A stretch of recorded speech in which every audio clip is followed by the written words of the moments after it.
el gobierno militar de Burgos el Consejo de Guerra contra 16 miembros de la organización ETA acusados de perpetrar el atentado que acabó con la vida de Melitón. Acusa a los 16 vascos del delito de rebelión general, por lo que solicita la pena de muerte para 6 de ellos y un total de 752 años de prisión. Han registrado importantes manifestaciones en el País Vasco que han sido violentamente reprimidas por la policía. Ha detenido a numerosos manifestantes.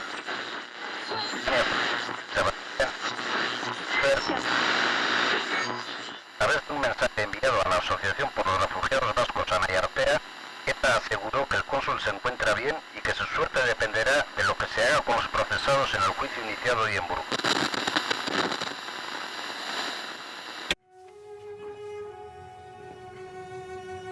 Urteetan, isiltasuna besterik esen entzun. Lurraren erraietan entzuten denaren antzekoa. Gerra galduta, euskal gudariek fasismoaren kontrako resistentziarekin bat egin zuten. Guztiak pentsatu zuten Hitler garaitutakoan aliatuek Franco kanporatzeari ekingo ziotela, baina zen horrelakorik gertatu. Jose Antonio Agirre lehendakariaren urterik tristeenak izan zirela diote. Baina une batetik aurrera, isiltasuna jasanezina bihurtu zen. Orduan, lurraren erraietan bertan, zerbait aditzen hasi zen. Soinu zor bat, satorrak koraka egiten duenean lurra mugitzerakoan egiten duenaren antzekoa. Hasieran, korrika idatzitako marga masa bat izan zen. 3 letra, lema batzuk. Horren ostean, fasisten ikurren eraizketa hasi zen. Gero, bandera batan hemenka. Herriko zaharrek ondo ezagutzen zuten, bihotza kolkoan sentitu zuten berriz. Hortik aurrera, esenetenik izan. Soinua zarata izaten hasi zen, eta zarata tiro, eta tiroa kanta, eta kanta deiadar. Herri baten oihua. Aurretik beste askok bezala, oihu hori isildu zezaketela uste zuten. Duela urte asko izan zen. Nire aurrekoak, eta aurrekoen aurrekoak, eta aurrekoen aurrekoak oraindik gazte zirenean. Historia hau, Burgosen hasi zen. Que se levante la acusada. Itziar aizpurua egaina. Eskerrik asko Euskal Herria.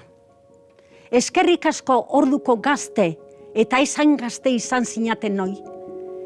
Herriaren deiadarrari kasu eginaz, Frankok eta bere erregimenak heriotza zigorrara kondenatu zituzten etako 6 borrokalarien bizia salbatu zenutelako. Bihotzez, zinez, eskerrak. Gaurkotasun osoa dute Burgosko prozesuaren irakasgai eta ekarpenaiek. 5 puntutan laburbiltzen ditut nere iritziz garrantzizko direnak. 1.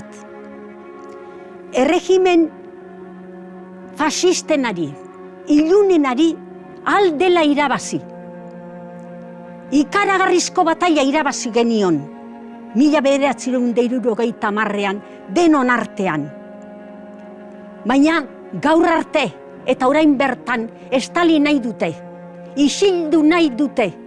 Zuok, gazteok, ez dezazuen jakin zeuen iragan hurbilaren berri. Zuena dena, eta zuek defendatu behar duzuena. Horregaitik ez dute horrelako gauzik jakiterik nahi. 2. Batailak irabasteko, bakoitzaren konpromisoa behar da. Baina konpromisoari ezin da nola nahikoa izan. Konpromisori antolaturik behar du izan. Eta talde gizan, batasunean, batasunaren indarra geureganatu behar dugu. 3. Batasuna ezinbesteko da. Gure gogo eta nahia albideratzeko. Eta era horretan herrigintzan lana egiteko. 4. Mundura zabaldu genuen herri txiki honen izana eta izena, bere gogo eta grina eta bere indarra, eta munduak itzuli zigun elkartasun bikaina. Herrien arteko elkartasunak askatasunera garamatza, subiratzera garamatza, eta independentzia eta sozialismoa geureganatzea, lortzea, irabaztea. 5. borroka. Borroka tresna nagusiena da. Eta irabazteko ezinbestekoa da. Bakarra. Euskal Herriaren aldeko askatasunaren borrokan. Norberaren askatasunaren bila, biak bat eginik, toki eta leku berean elkartzen dira. Eta ekinez, askatzen gara biok, herria eta geu. Herria da subjektua, herria da bihotza. Ez dezagun inoiz ahaztu.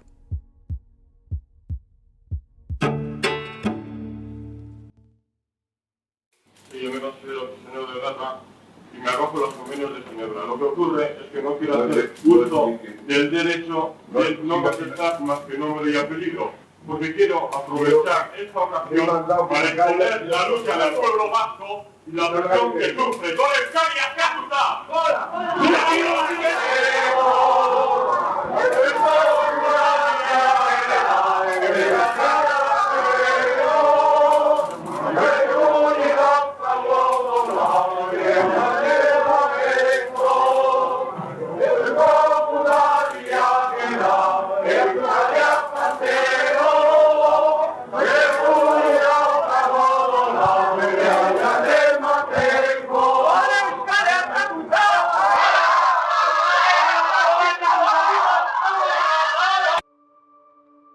Espainiar fasismoa esen berriz osatuko 16 gazte horiek emandako zaplastekoaz.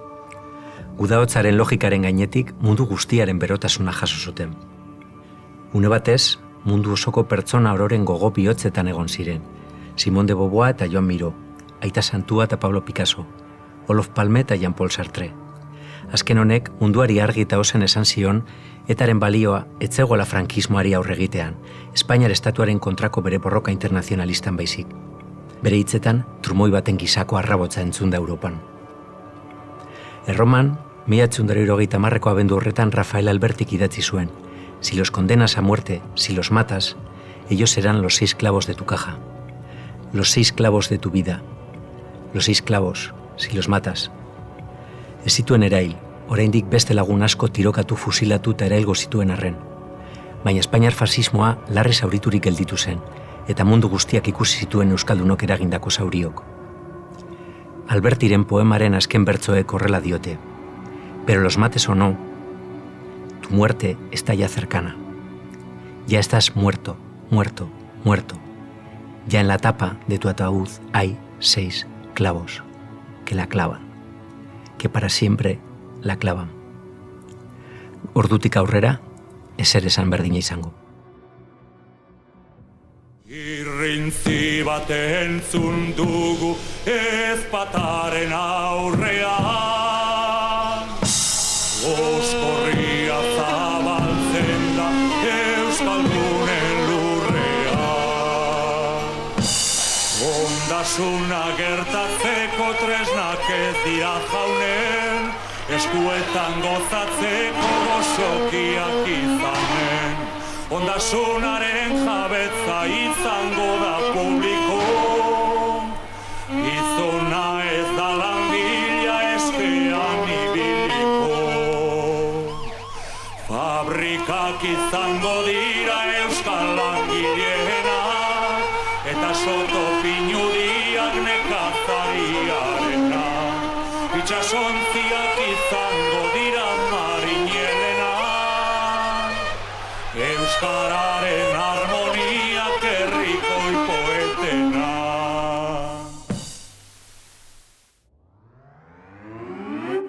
Burgosko epaiketaren bezperetan batzuk esaten zuten diskrezioz eta modu diplomatikoan egin behar zela lana. Mendebaldeko gobernuen eta nazioarteko erakundeen aurrean egin behar zela.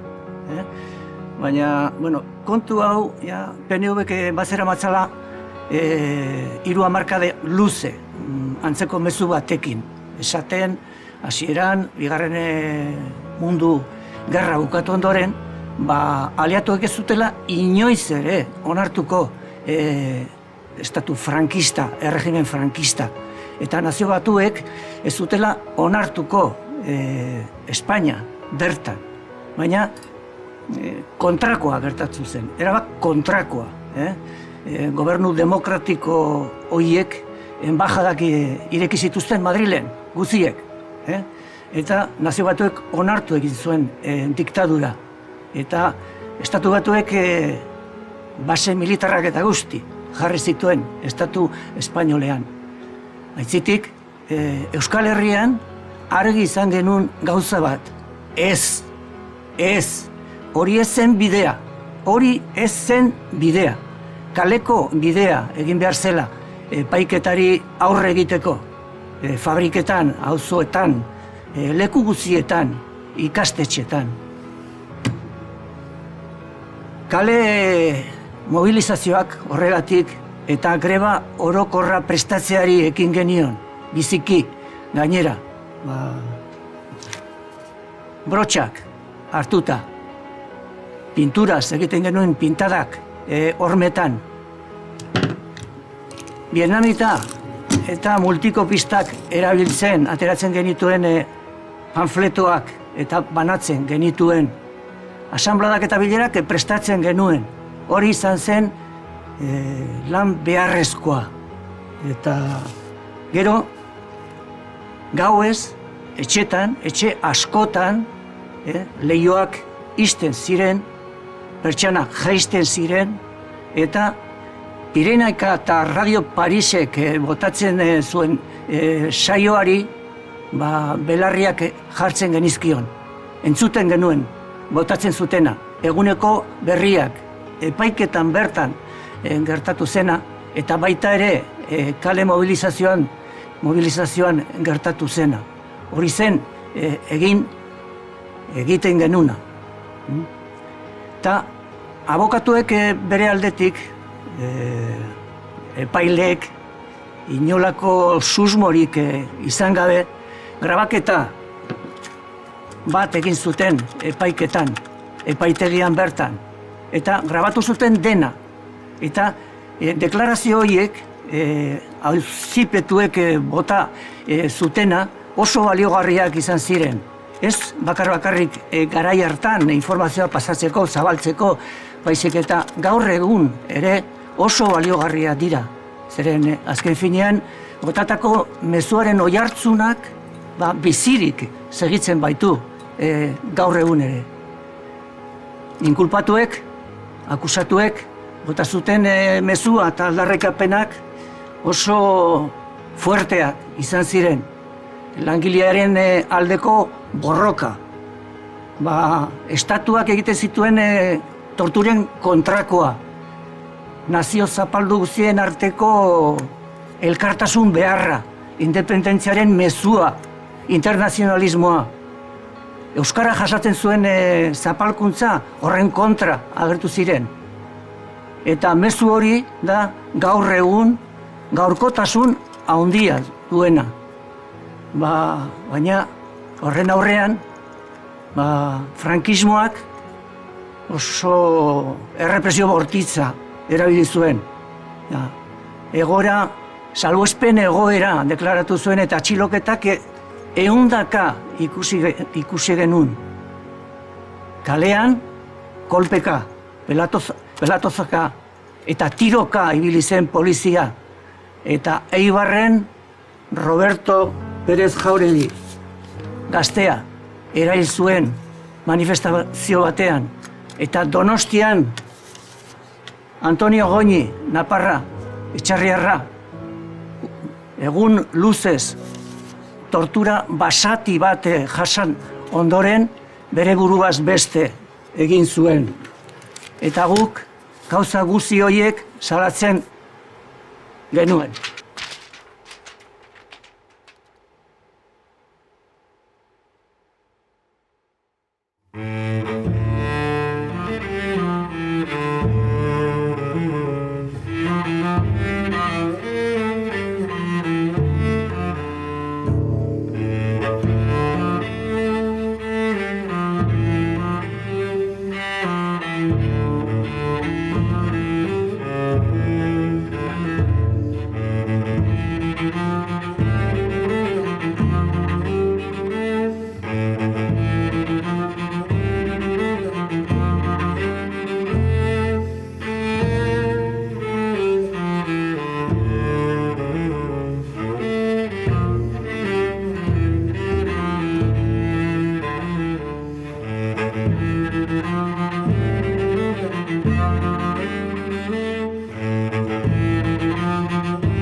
Kosmologian Big Bang deitzen zaio materia, espazioa eta denbora sortu ziren uneari. Zentzu horretan, Burgosko prozesua esen gure herriaren eta borrokaren sormen unea izan. Baina, hoien aurreko entropiatik utopia zehatz batera pasatu ginen unea da. Une horretan, ulertu egiten dugu zein den materia, zein den espazioa eta prozesu historikoaren denbora. Herri bat garelako kontzientzia edatzen da, atzera bueltarik ez duen askapen prozesu batean gaudela entenditzen dugu, eta horren erakusle dira ikastolak, helduen alfabetatzea, sindikatuak, borroka antinuklearra, argitaletxeak, borroka feminista, gaueskolak, Euskal Unibertsitatea, Burgos geroztik enfokatu egiten dira borrokak eta borroka hoien helburuak, independentzia eta sozialismoa. Itolarria nagusi zen Hego Euskal Herrian. Herri zahar honek desagertzera kondenatua zirudienean, zerbait ezoikoa gertatu zen. Burgosko prozesuan partida irabazi genion Frankori, eta bat eginik garaipena posible dela ikasi genuen. Txinparta bat gau ilunean, kosmosaren jaiotzan bezala, une horretan bizkortu zen guztia. Euskal Herriaren esnatze kultural berriak loratu zituen ikastolak eta gau eskolak, akorde, zizelkada eta poemak zabaldu ziren berehala. Ikurrinak paratu genituen kanpandorretan eta tontorretan, nor garen ez genuelako ahaztu. Berreskuratu genuen auzolana, kooperatibak sortu genituen, eta langile mugimendua indartu genuen fabriketan. Gure buruaren jabe izan nahi dugula aldarrikatu genuen lau haizetara. Gerora ere, nuklearrak gure herritik kanporatu ditugu, intsumisioz soldadutza eten dugu, abortatzeko eskubidea irabazi dugu. Burua altxatu genuen, zutitu eta martxan gara, gero eta gehiago, gero eta indartsuago, geldiezin. Libre bizi nahi dugu. Askatasuna irabazten ari gara, lortuko dugu.